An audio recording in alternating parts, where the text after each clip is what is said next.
All right, so today I'm joined with Keegan Holmstrom from Wright State Baseball, the two-way player, left-handed pitcher, and a first baseman. So thank you so much for taking the time to meet with me today, and we're happy to have you on the show. Thank you for having me. Of course. So I did my homework on you. So for anyone listening or watching who may not know who you are just yet, why don't you give yourself a little brief introduction? I am from Grove City, Ohio. I play baseball at Wright State. Left-handed pitcher and first baseman. Let's see, I'll be going into my redshirt sophomore year next year at Wright State. And yeah. So I want to know all about where your baseball journey started. Like, take me back, your earliest memories of picking up a bat or even picking up a glove. Because, like I said, you are a two-way player. Yeah. So just tell me from the start, like, what influenced it all? Well, my first baseball memory actually comes from my grandpa and my dad's dad wiffle-ball pitching machine in the backyard when I was 3. So had no idea what I was doing, but first time I got a bat in my hand, and we went to work with this pitching machine until I don't remember this, but my parents remember that it, I guess, lit on fire. I don't even know. Like it got caught on fire somehow because of how much use we got out of it. So that was my first baseball memory. My dad was a soccer guy, so we were a sports family, but baseball was all on my own a little bit as far as my parents go. And then from there, it was just meeting people in the game. And then I think your relationships are everything, especially in this game. Who you know gets you way farther than what you know. So yeah, then I think it was just learning and connecting with different people that were involved in the game. And I think that's where my kind of love for the game comes from. Is just from everyone else that I've been around, and like again sharing their experiences and sharing like what they've been through to which kind of fueled me to have a little bit of my own inspiration per se. You bring up the funny memory of your pitching machine. And so you would hit off of that. So then obviously, like, clearly you started off just as a hitter. So then what inclined you to also delve into pitching? Like, what made you realize, like, hey, I want to try a little bit of both, but then you realize, like, wait, I'm actually really good at both. You know what I mean? Like, normally two-way players aren't as common to come around. I mean, I feel like as of right now, they're becoming like more common to see. Yeah. Not common, but just like more, you're noticing them more. So just Yeah. what, like I said, what ultimately made you realize, like, yeah, I can throw and hit? One of my biggest mentors, Mike Myers, he went to my high school, played multiple years in the big leagues, kind of played for a couple of different teams. But I kind of grew up around him, and he was a pitcher. So then it was like that was kind of what I was doing. I was left-handed. They were like, "Hey, lefty's got to pitch." I guess the rules of the game here. But yeah, so then pitched, had fun. I always say like whichever, and I think for me, I'm at an advantage. Like if I'm not pitching good, hey, we're gonna be hitting good. That's what that's got to mean. But I always say like if I'm struggling at one, I could never get too frustrated in the game because I'm fortunate enough to be able to be like, all right, let's go lean on the other thing for a little bit. But yeah, Caleb Ferguson's another one. Just a bunch of guys that have been in my corner for a long time. We've trained together, got after it together, and they've kind of helped me really understand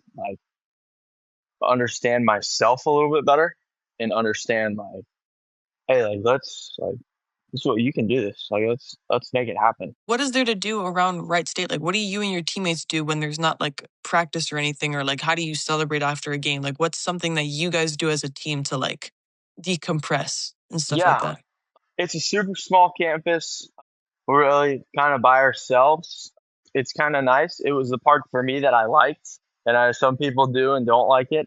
For me, coming from Ohio State, it was super big campus, a lot of people, a lot of craziness. You could get into anything you wanted, whether good or bad. But yeah, so I think now, like being at a smaller school, it's a lot more of like we're gonna go hang out, like we're gonna just kick back at somebody's apartment. We call them parking lot parties at the apartment complex, and whether we're playing hacky sack and cornhole or whatever we're doing, having a fire in the parking lot.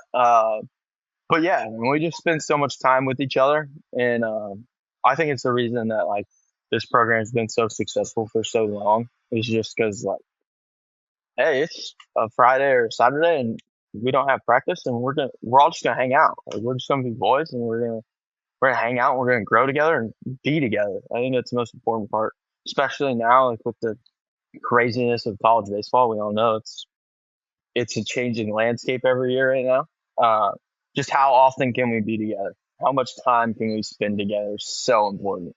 Absolutely. And I heard you mention the hacky sack, and I've always wanted to ask, like, what is it about baseball teams and a hacky sack? Like, you guys just get in a circle and you kick the hacky sack, or like, what is it about a Yeah, hacky sack? I honestly don't know. I'm just so competitive that the pitchers started pulling this hacky sack out, and we're like, all right, I guess this is what we're doing pregame. We'll start calling this part of the warm up. Here we go. But yeah, it's competitive, and they've started a couple of them started an Instagram page. It's them their highlights. I don't know. No They're way. crazy. Oh yeah, Yeah, no, because baseball is the only sport I've really only ever heard of where hacky sack is such like a big thing to do. It's like a team bonding experience, like before the game and stuff. That's hilarious. Like, what's the art of a hacky sack? Because I mean, when I was little, I'd like try it. I'm like, man, I can't get it. Like, yeah. how does one master the hacky sack? Honestly, I think you just gotta kind of be a little bit of a psycho, and you gotta find your own hacky sack. And normally, you just stumble upon it. You don't have to go. You don't buy it. You just accept like, oh, I probably had one of these at some point in my life. The You go hacky dig. sack distribution system. Yeah, you go dive through your like toy bin when you were like 5, and you're like, oh look, I do got a couple of these things, and then you start pulling it out, play with yourself for a little while, and get it going, and then once you figure it out, you start getting a little confident. Then you start getting confident playing like the team circles. But I'll tell you what, they're intense. They're intense. Like you'll mess up a couple times, but like, all right, you gotta figure it out, or you gotta go start going over there and playing that game. Oh, yeah. That's hilarious. Because I Oh was yeah. gonna say those rounds of like just keeping it up in the air can go for a long time. Like if it gets really competitive, like people like balance Oh, it on like the back of their head, their shoulder, and they'll like do like soccer stuff with it. Like what's the longest like round of hacky sack that you've played with them? Oh, we so that was our goal. We were I think we went I want to say we were like 85, 86 somewhere in there, something crazy. And we were Oh, just you going count the forever. bumps. You don't Oh, count the time we that were it stays in the air? no, yeah, we just counted the Oh. hits. Yeah. Yeah. Oh, interesting. You see, like I'm learning new hacky sack things every Yeah. day. That's so Yeah. interesting. Oh Awesome. yeah. So, I know like a lot of the times, I know probably like sunflower seeds and like big league chew is another like baseball stereotype. But do you guys like really do that? Like, do you guys like sunflower seeds and all that stuff or no? Not as much. The niche is turf, so we kind of get cracked down if we start pulling out the sunflower seeds and the gum and all that stuff. But I would say now it's a lot of energy drinks, and yeah, I would say there's a lot of energy drinks going around for sure. There's some I don't I'm not an energy drink guy personally. But there's some dudes that'll put some away. You're like, Yeah, man, no, dude, because you're on your there was third. this there was this one guy from ORU. He had to have at least like 400 milligrams of caffeine a Oh day. yeah, oh And yeah. as a pitcher. And then he always had to chew gum. It was like his like superstition. And I was like, long term, I don't know if that's good, but if it helps you pitch, then I mean, if it, like I said, if it ain't broke, don't fix it, you know? So I just think that's like, I mean, obviously energy drinks is like what gets you going. And sometimes people are like, I can't function without caffeine, but you seem to be fine without it, like you said, Yeah, yeah. Now at this point, I'm just on the like, all right, let's not start so we don't get to the point where some of these guys are at. Because some of of no these guys are, return. Yeah. yes, yeah. Some of them are well beyond no return. We'll get it to a hotel in a bit. What am I supposed to do? The nearest gas station's a quarter mile away. I guess I gotta walk. I It's guess I going to gotta walk. go. Yeah. I gotta go. Might as well stock up for the weekend, dude. All right. That's so funny. No, well, sometimes they have like, if you buy two, you get it for like $5 and they're like, it's right there in front of me. Like, what am I Oh, gonna say? No, right? oh yeah. There'll be like deals at our gas station down the street. Like, hey, in case anybody's looking, here we go. I just went. Like, bro, what are we doing? One for everyone in the room. They're like, Yeah. no, that's so funny. Oh yeah. But okay, so kind of backtracking a little bit. So you said you're from Grove City, Ohio. So what was the baseball culture like there compared to where you are now at Wright State? Like, how would you say playing baseball in Ohio got you to like prepare for this point of your career now that you're in college? Coach Ryan Alexander, he kind of took me in for a long time. I'd been in the dugout at Grove City games since I was 10 or 11. But yeah, I compare the culture here or the culture at Grove City very similar to the culture here at Wright State. Honestly, I compare my head coach at Grove City, Coach A, very similar to Coach Sogard in regards to like they're the most loving person ever, and they care about us, and they care about us as people way more than they care about like our performance. But at the same time, they like to win, and they like to make sure we're doing the right stuff, and they're going to push us, and they're going to find our limits. But yeah, they're both very family first, faith first, and yeah, I compare them very similarly. Coach A is the man, and Coach Sogi's obviously the man, and they're just great people. They're great family people. They're bring their families around all the time, like, and that's just the environment that they want to create, and it's super cool to see. Awesome. And so then what ultimately made Wright State the right choice for you? This is kind of corny, but like what Yeah, made it the right decision for you, like out of high school? no, yeah. Well, so actually, I went to Ohio State out of high school. I spent a semester at Oh, Ohio State. Yeah, oh, so you redshirted at Ohio State and then went to yeah, IC. yeah. It was actually kind of crazy. Yeah, so I spent the fall at Ohio State, and then got in the winter portal, and then went to Wright State for the spring, and then redshirted there. Okay. So what ultimately went into your decision to do that? Because obviously, like you said, you're from Ohio and then you went to Ohio State. So you wanted to stay close to home, of course, and then you transferred to Wright State. So what went into that decision? I committed to Ohio State my sophomore year. Coach Beals, and that staff, and then at the end of that spring, Coach Beals got fired, and the rest of that staff left, and then they brought in a new coaching staff who was there than the rest of my high school career, and then they brought in Coach Hare going into my freshman year. So it's just a circus of coaching changes, and so I stuck it out, stayed with it. Whatever, it was what I wanted to do. Spent that fall there at Ohio State, and then it was just like me and the coaches. Obviously, like I wasn't recruited by them. Like no fault to anybody there, and I wouldn't change it how it went. Like it ended up working out for me. But yeah, so then winter came. We kind of agreed that I should probably go look somewhere else. So yeah, got in the portal. Had known our associate head coach here at Wright State. He did PBR. He was the PBR director through Ohio.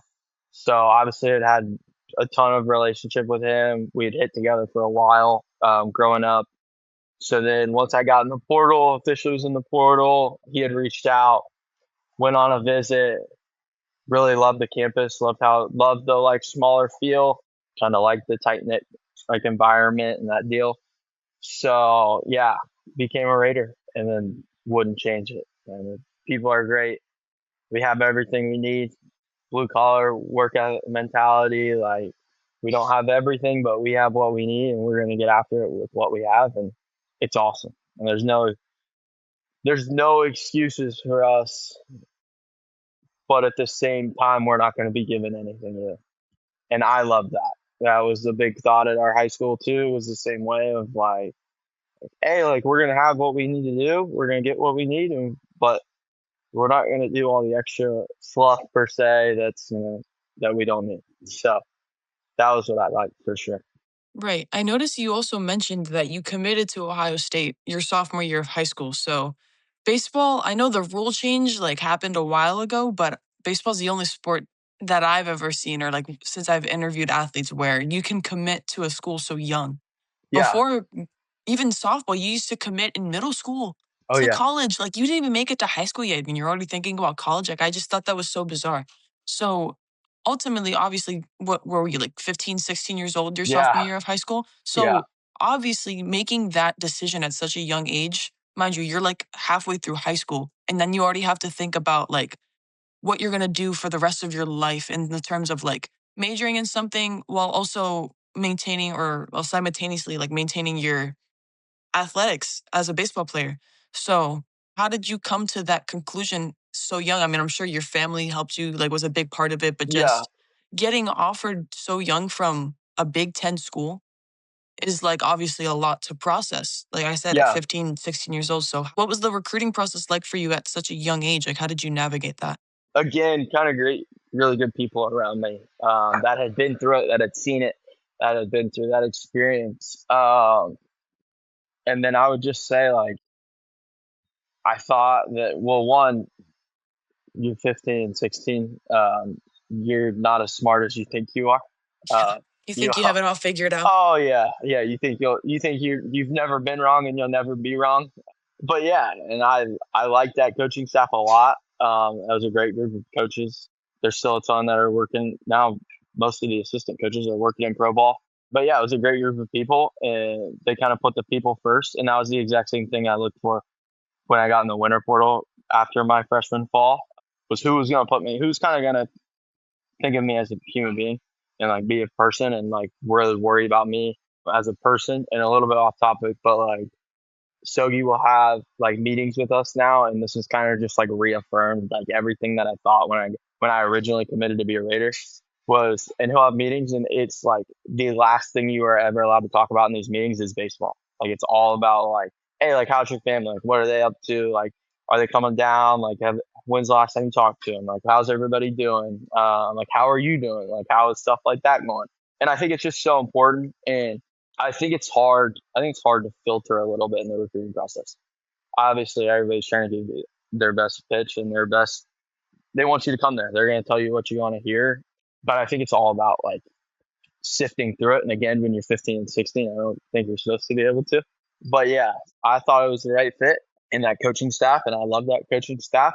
But yeah, now I found that. I found what I believe is that coaching staff just in different people.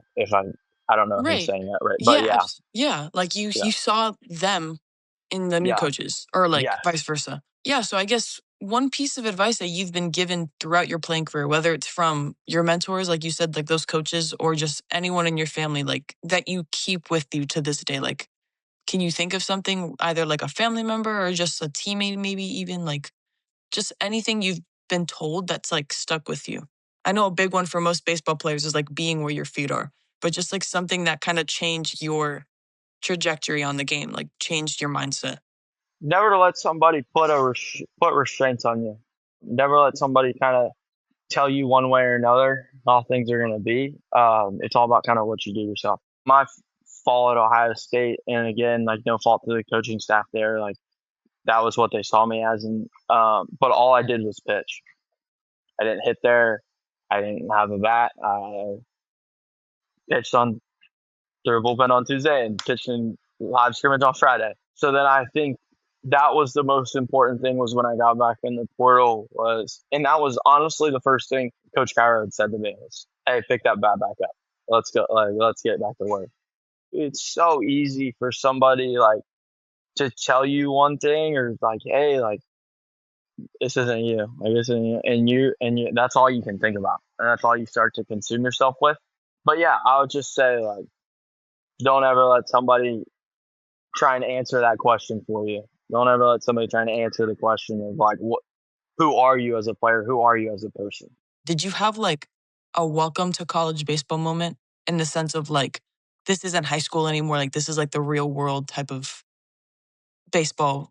I'll go on the field and off the field. I don't know. No, off the field is quite as much of a humbling moment, more or less just a like a wow, we're in it. Like this, like here we go. Easily the first time like I started like writing down like my like on a calendar on a I realized that I needed to write down on a piece of paper my like responsibilities for a week. Like all of my like all our stuff, like all our lifts, all our workouts, all our on field stuff was definitely was like, oh, this is a little different. This isn't just all right, I'm gonna go to school and then I'm gonna go to practice at 2 o'clock and then yeah, we're gonna roll. 10 months out of a 12-month year, I'm in Yeah, baseball. Like, yeah, yeah, absolutely. And I would say my on the field moment was okay. I'll say two. My pitching on the field moment was my third. I want to say my third outing. I don't really remember what outing it was, but I get to start at Indiana. Like, all right, like I'm starting to hit on the weekends, and then I'm gonna pitch on the midweeks. Feeling great. I was like, oh, we're good. I was like, this is about to be good. I feel good. My stuff feels good. Go out, get popped for 4 in the first. I'm like, I don't even know how that just happened. I have no clue how that just happened. Yeah, yeah. I mean, I'm like, oh, hit my spot. And then I remember I gave up a 3-run home run in that first, and it was supposed to be a heater in, and I throw it, and I'm like, oh, I got that there. Well, that ball got parked, and I come back in the dugout, and I'm like, I got my pitch there. I got that in. Whatever. We look back the next morning. Well, the next day we're at practice, and I had looked that night, and it was It not didn't. in. It was not in at all. And so all of a sudden, I see our pitching coach, Travis Ferrick, walking up to me. I'm like, nope, I don't want to hear it. I know where that was. I'm good. I'll just give you the ball and walk off, guys, please. Yeah, I was like, don't worry, I know that wasn't there. I was like, I don't know what I was thinking. That was definitely my pitching moment. I was like, all right, here we go. You better get Yeah. the ball out of the middle. But yeah, and then my hitting moment, I would say, was actually in the middle. Like the first couple of weeks, like I was like, oh, like I'm just free swinging here. Like I'm in such a flow. Like we're not even thinking about anything. And then we go play Dayton at Day Air Ballpark, which is where one of the Reds affiliates plays. Like Dayton battle, like crosstown rivalry, whatever. Like And packed house. oh yeah. So my first at bat, RBI single. I'm like, all right, dude, I'm sweet. I'm all over this. I'm Okay. ready to go. Proceed to punch out my next 3 at bats, and I'm convinced there's a hole in my bat. I'm like, I don't know. I feel like I'm all over these. I don't know what I'm looking at here. But yeah, punch out 3 times, punch out my next 3 at bats. I'm like, all right, never mind. Here we go. All right, we're gonna try and refresh this. Here we go. We're gonna forget about that. But yeah, that was definitely the. It's That's so good. The game's hilarious. so crazy, man. You can be feeling so good about yourself and on the top of the world. As soon as you start to let the high get high, the lows come fast. It's wild. So on to some more closing questions. What part about baseball is like your favorite? Just like any aspect of baseball. Like it doesn't even have to be like playing the game physically. Just like anything about baseball that you're like, yeah, this is why I play the sport. Going on the road with the guys, and like we'll play endless mafia, or we'll play. We got big on stumble guys. I've never heard of that. Oh my goodness, on our phones, and that's what we would do the whole time. Just like, all right, dude, we gotta do something else. Then we go back to mafia. Then we go back to the stumble guys, and I mean that's just what we did the whole time. But spending that amount of time with guys, one, you learn so much about people, that you learn so much about like the guys that you're around every day, and you trust people that you know more, that you really know, like on a personal level, you're gonna trust them more. And so I think that was a ton of fun this year. Like whether it was we were playing poker on a Friday night in a hotel, or we were on the bus screwing around being idiots. But yeah, I think for me it was definitely the road trips and hanging out with the guys. Awesome. Would anyone ever bring like their console and like plug it into the hotel TV and like everyone would just play MLB the show? We had a couple console guys that would bring it. That would bring theirs. They were ready to go when we got to the hotel. They're like, all Awesome. right, guys, we're good. We got the HDMI. We're in business here. That's We're in always their business. first. Yeah, Awesome. And then so I know you're heading into your redshirt sophomore year. So even last year on the team, like you said, you were like getting familiar with like new guys and like kind of finding your footing at Wright State.